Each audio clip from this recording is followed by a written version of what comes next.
Assalamualaikum warahmatullahi wabarakatuh. Kami dari kelompok 4 akan mempresentasikan teori akuntansi mengenai regulasi laporan keuangan untuk kepentingan ekonomi.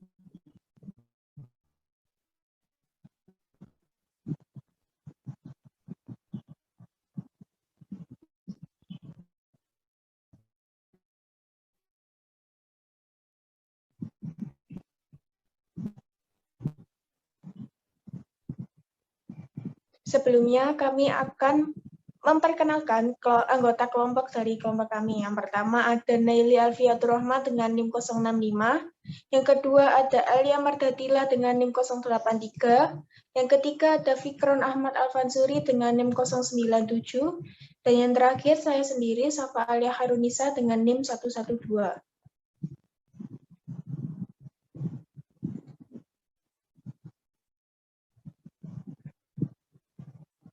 Di sini kami akan membahas 4 subbab. Subbab yang pertama yaitu regulasi akuntansi untuk pasar. Subbab yang kedua adalah ketidaksempurnaan pasar. Subbab yang ketiga adalah proses regulasi. Dan subbab yang keempat adalah konsekuensi akuntansi dari kebijakan ekonomi. Di sini kami akan membahas regulasi akuntansi untuk pasar terlebih dahulu. Laporan keuangan telah diatur oleh Securities of Exchange Commission sejak tahun 1930. Akan tetapi muncul argumen-argumen yang berlawanan dengan peraturan yang telah ada. Ada dua laporan keuangan. Yang pertama adalah laporan keuangan yang tidak diatur atau unregulated financial reporting. Dan laporan keuangan yang kedua adalah laporan keuangan yang diatur atau regulated financial reporting.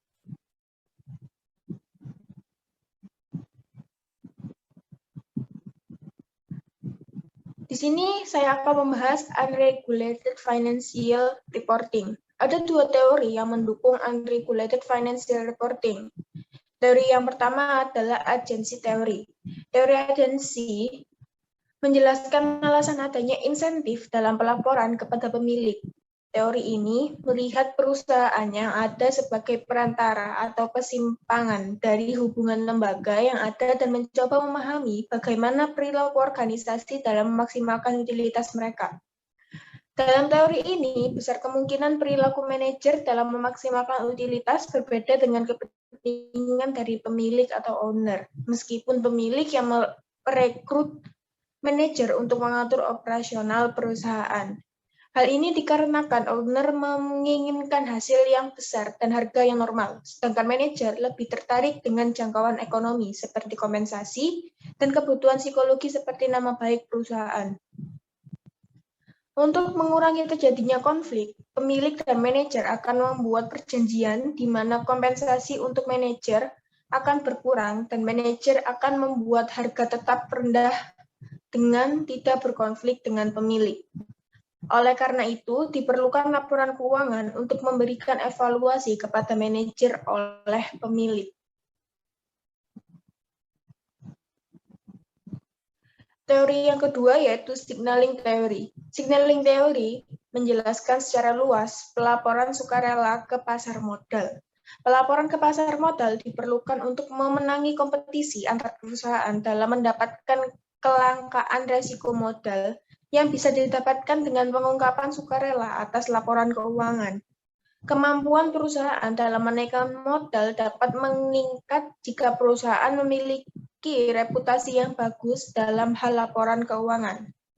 Hal ini terjadi karena pihak eksternal dapat menilai kondisi perusahaan dari laporan keuangan yang secara sukarela diungkap oleh perusahaan, sehingga mereka dapat mengambil keputusan apakah berinvestasi ke perusahaan atau tidak.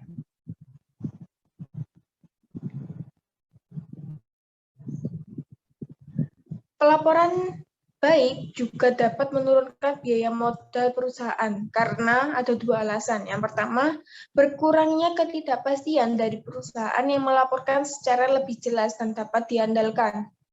Alasan yang kedua adalah berkurangnya resiko investasi dan rate of return yang diperlukan. Keinginan perusahaan untuk melaporkan adalah inti dari pelaporan keuangan sukarela karena adanya asimetri atau kesenjangan informasi antara pihak internal dan eksternal. Pihak internal tentu lebih mengetahui kondisi keuangan perusahaan daripada pihak eksternal, sehingga dengan melaporkan secara sukarela dapat meningkatkan nilai perusahaan dan mengurangi keraguan pihak eksternal terkait masa depan perusahaan.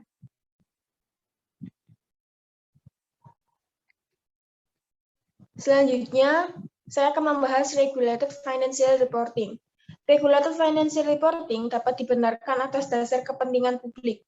Ada dua alasan yang mendukung hal ini, yaitu kemungkinan terjadinya kegagalan di sistem pasar bebas dan kemungkinan bahwa pasar bebas bertentangan dengan tujuan sosial.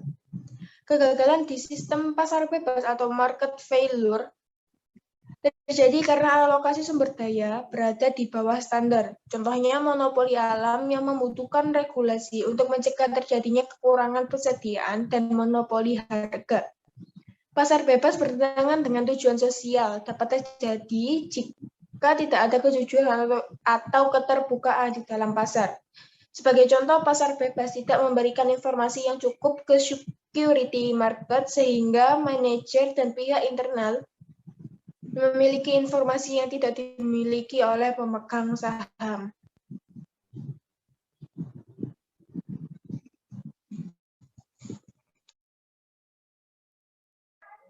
Nah, baik, kali ini saya akan menjelaskan tentang ketidaksempurnaan pasar.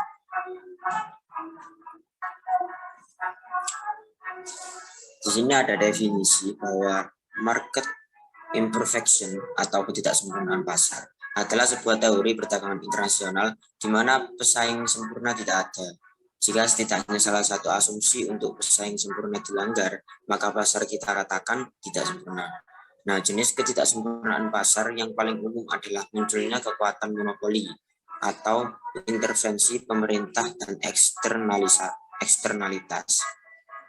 Biasanya hal ini disebut juga dengan kegagalan pasar atau ketidakefisienan pasar.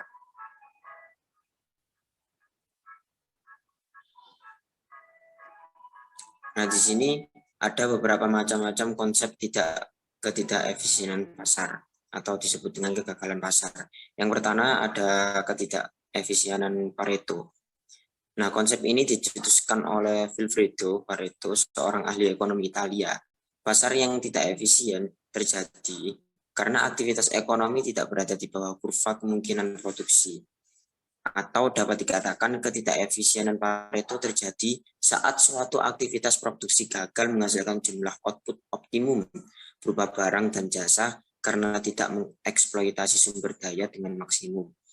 Dan secara singkatnya, tidak dapat memanfaatkan sumber daya itu untuk mencapai target yang diharapkan, yaitu target minimum produksi sebuah barang dan jasa. Kemudian ada kedua, yaitu ketidakefisienan produksi. Ketidakefisienan produksi terjadi saat produsen tidak menghasilkan suatu produk dengan biaya produk per unit produk yang minimum. Ketidakefisienan ini sangat mungkin terjadi dalam pasar yang memiliki sedikit kompetisi. Terdapat praktik monopoli atau oligopoli dalam pasar tersebut.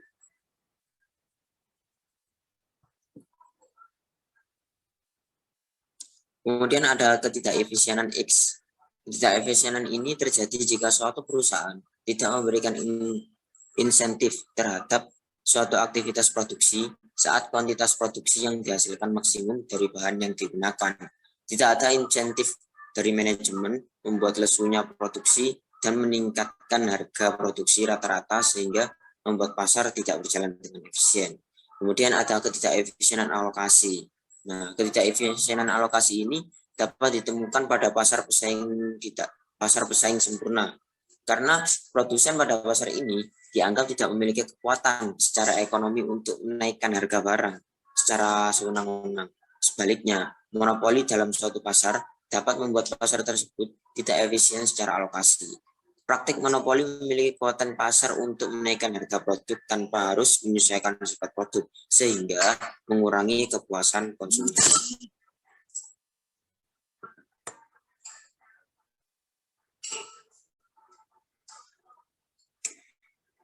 Ketidakefisienan pasar yang selanjutnya adalah ketidakefisienan dinamis. Ketidakefisienan dinamis ini terjadi saat produsen tidak memiliki insentif terhadap kemajuan teknologi. Ini berkaitan dengan kurangnya inovasi yang berujung pada peningkatan biaya produksi, penurunan daya saing dan kualitas produk, serta kurangnya pilihan yang ditawarkan terhadap konsumen. Karena pasar yang tidak efisien, karena pasar yang efisien secara dinamis umumnya menawarkan pilihan dan kualitas lebih dari suatu produk terhadap konsumen. Kenapa kurangnya inovasi? Karena mereka juga kekurangan atas informasi yang mereka dapat dari media sosial ataupun pemberdayaan karyawan mereka kurang, sehingga inovasi itu hanya dipikirkan oleh pihak-pihak direksi ataupun manajer ataupun seorang pemimpin. Padahal kenyataannya bahwa karyawan juga punya hak untuk menginovasikan baik alat produksi maupun strategi bisnis. Kemudian ada yang keenam, ketidakefisienan sosial. Nah, ketidakefisienan sosial terjadi saat mekanisme harga pasar tidak memberikan perhatian terhadap keseluruhan biaya dan manfaat yang berkaitan dengan aktivitas ekonomi.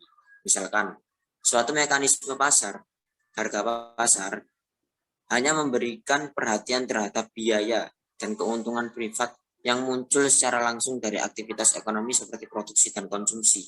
Sementara terdapat biaya lainnya, yaitu biaya sosial yang ditanggung masyarakat dan nantinya dapat mempengaruhi kegiatan ekonomi seperti contohnya kerusakan lingkungan akibat aktivitas produksi. Jadi ketidakefisienan sosial ini terjadi ketika mereka hanya fokus pada keuntungan laba mereka tanpa menghiraukan keadaan aset sendiri atau keadaan lingkungan yang mempengaruhi penurunan harga jual mereka.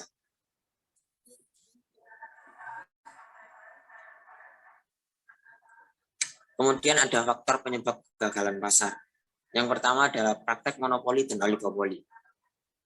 Dalam keberlangsungan suatu pasar, aktivitas monopoli atau oligopoli seringkali membuat pasar tidak berjalan dengan efisien. Aktivitas monopoli atau oligopoli seringkali berimplikasi pada tindakan penurunan biaya marginal produksi secara sewenang-wenang oleh produsen. Ini dilakukan dengan menaikkan harga produk tanpa menambah kepuasan konsumen. Hal ini berkaitan dengan ketidakefisienan alokasi yang terjadi pada pasar. Praktek monopoli juga berkaitan dengan ketidakefisienan X. Tidak ada atau sedikitnya kompetitor membuat aktivitas monopoli kurang atau bahkan tidak memiliki insentif produksi untuk membuat ongkos rata-rata produksi menjadi minimum. Akibatnya, aktivitas monopoli secara produksi menjadi tidak efisien. Kurangnya intensif juga produksi membuat kuantitas produksi menjadi tidak berkembang, sehingga dapat berpengaruh pada lebih sedikitnya pekerja yang dibutuhkan pada produsen dengan kemampuan monopoli.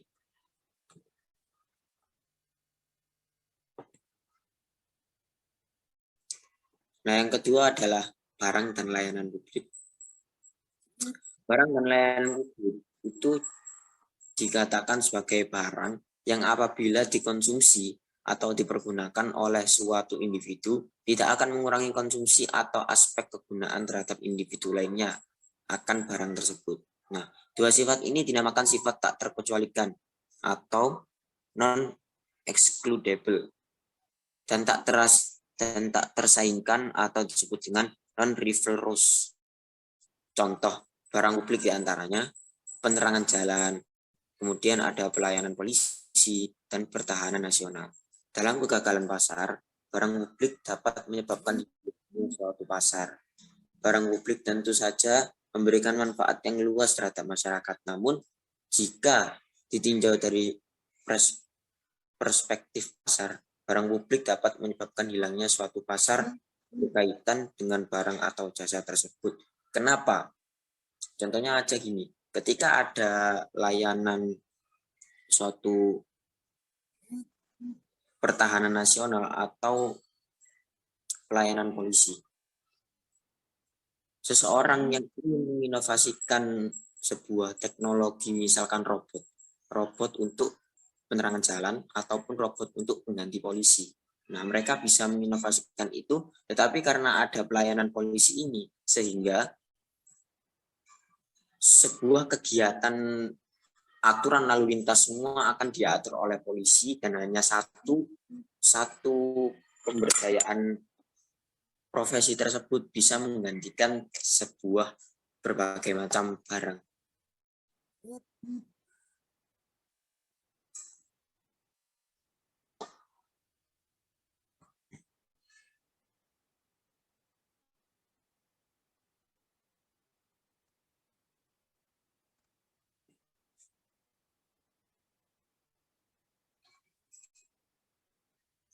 Kemudian yang ketiga ada faktor penyebab kegagalan pasar yaitu eksternalitas.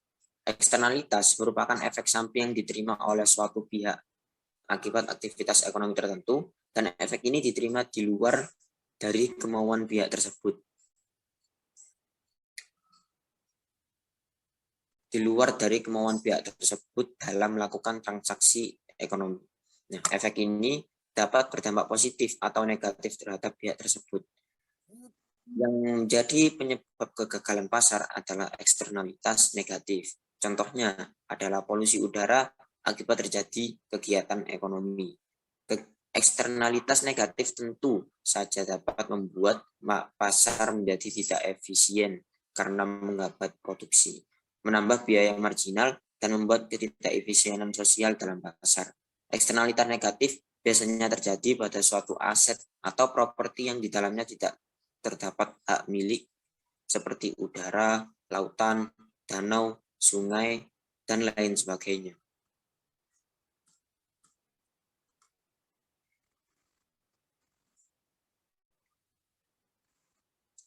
Kemudian yang keempat adalah kegagalan informasi. Kegagalan informasi atau sering juga disebut dengan keasimetrisan informasi berkaitan dengan tidak setaranya informasi yang dimiliki antar pelaku pasar. Nah, kegagalan informasi secara mendasar dapat terjadi pada dua kondisi. Kondisi yang pertama adalah kegagalan informasi terjadi ketika beberapa atau seluruh pelaku ekonomi tidak memiliki pengetahuan yang sempurna terhadap aktivitas ekonomi yang dilakukan, atau bisa disebut juga dengan mereka tidak up to date dengan kabar berita terbaru sehingga mereka tergeser oleh kompetitor lain. Kemudian kegagalan informasi terjadi ketika terdapat seorang atau sekelompok pelaku pasar memiliki pengetahuan lebih dari yang lain terhadap aktivitas ataupun produk yang beredar dalam pasar, atau disebut juga dengan kalah dalam bersaing atau keunggulan kompetitornya kurang. Contoh, suatu agen properti yang memanfaatkan ketidaktahuan pembeli tentang produk yang ia tawarkan ataupun masalah selanjutnya yang akan dihadapi. Dapat dikatakan bahwa suatu pasar berjalan secara optimal jika seluruh pelaku pasar memiliki pengetahuan yang sempurna terhadap aktivitas dan produk pada pasar tersebut, sehingga ketidaklengkapan informasi merupakan masalah dalam ekonomi.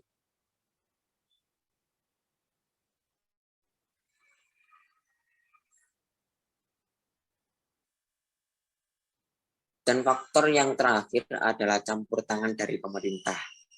Nah, campur tangan dari pemerintah dapat mengawasi aktivitas monopoli, memberi pajak atau menghukum perilaku produsen yang menghasilkan eksternalitas negatif.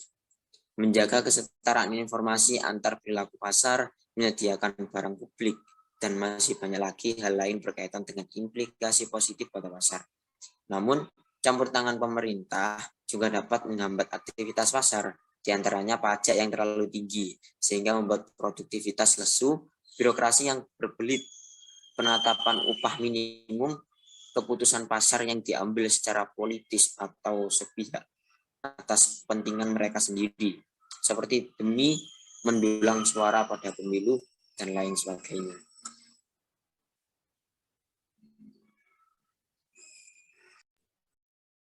Baik, selanjutnya saya akan menjelaskan mengenai proses regulasi. Regulasi diperlukan untuk membantu mekanisme antara beberapa pihak. Dalam kerangka teoritis, regulasi ditujukan untuk melindungi konsumen dengan memperbaiki kinerja ekonomi, Jika terjadi kegagalan pasar, maka diperlukan adanya intervensi pemerintah. Dalam hal ini, legislatif akan membuat aturan untuk melindungi pengguna laporan keuangan dengan meningkatkan kinerja ekonomi atau ekonomi terpusat.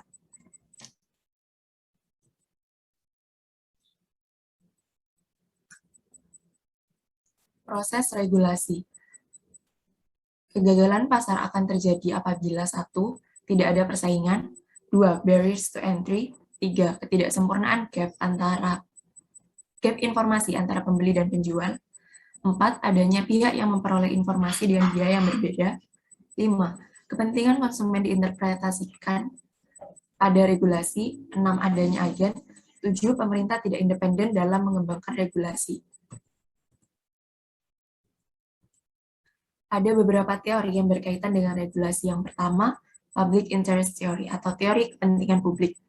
Teori ini mengasumsikan bahwa pasar ekonomi merupakan subjek dari beberapa pasar tidak sempurna, atau kegagalan transaksi yang mana jika dibiarkan akan mengakibatkan inefisiensi dan ketidakpatutan outcome. Asumsinya, kepentingan konsumen tercermin pada tindakan legislatif, agen mencoba mencari peraturan untuk melindungi kepentingan publik, dan pemerintah bersikap netral. Teori yang kedua yaitu capture theory, menyatakan bahwa tujuan awal regulasi yaitu untuk melindungi kepentingan publik tidak akan tercapai karena pada proses regulasi, si pembuat peraturan akan mendominasi apa yang diatur. Asumsinya, semua anggota masyarakat berpikir rasional atau menjaga harta kekayaan mereka, dan pemerintah tidak independen dalam menetapkan regulasi.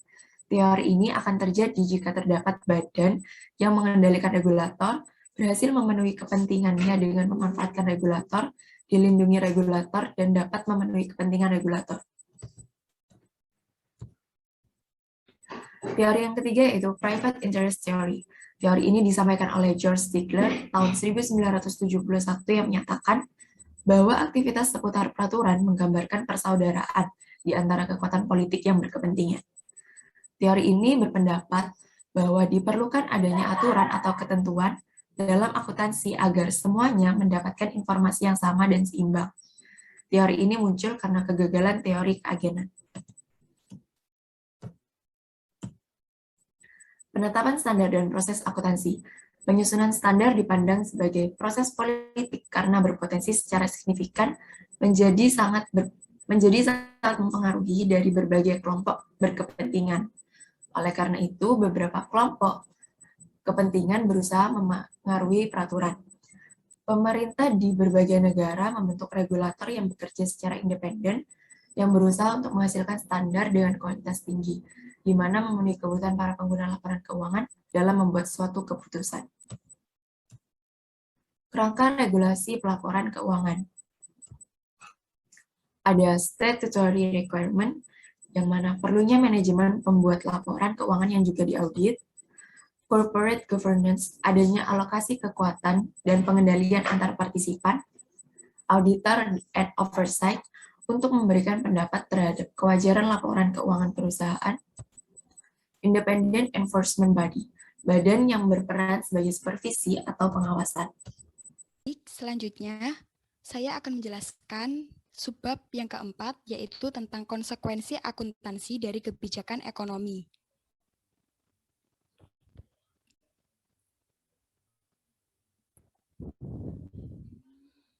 Konsekuensi ekonomi adalah konsep yang menegaskan bahwa pilihan kebijakan akuntansi akan mempengaruhi nilai ekonomi perusahaan dan berdampak pada perilaku bisnis, pemerintah, dan kreditur dalam membuat keputusan. Esensi konsekuensi ekonomi adalah bahwa kebijakan akuntansi tersebut merupakan suatu permasalahan, terutama permasalahan manajemen.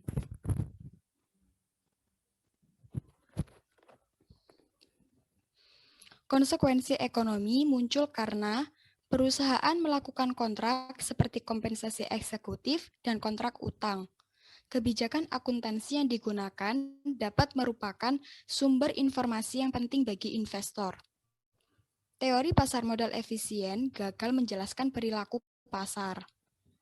Konsekuensi ekonomi diperlukan untuk mengetahui respon pasar atas perubahan kebijakan akuntansi, walaupun perubahan kebijakan tersebut tidak berpengaruh secara langsung terhadap arus kas.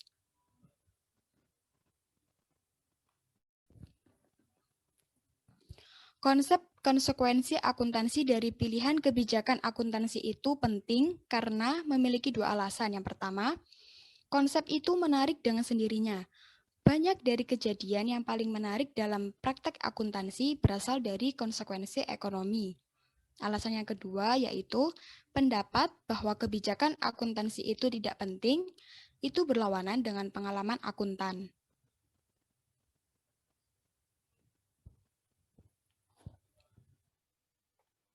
Konsekuensi ekonomi erat hubungannya dengan teori akuntansi positif atau Positive Accounting Theory. PAT adalah teori yang berkaitan dengan prediksi tindakan atas adanya pilihan kebijakan akuntansi oleh manajer dan bagaimana seorang manajer merespon suatu standar baru. PAT adalah teori yang menjelaskan mengapa dan apa yang akan dilakukan akuntan dalam praktek akuntansi. PAT sendiri dimaksudkan untuk menjelaskan dan memprediksi konsekuensi yang terjadi jika manajer menentukan pilihan tertentu. Komponen PAT meliputi yang pertama, hipotesis rencana bonus, yang kedua, hipotesis rencana utang, dan yang ketiga, hipotesis biaya politik.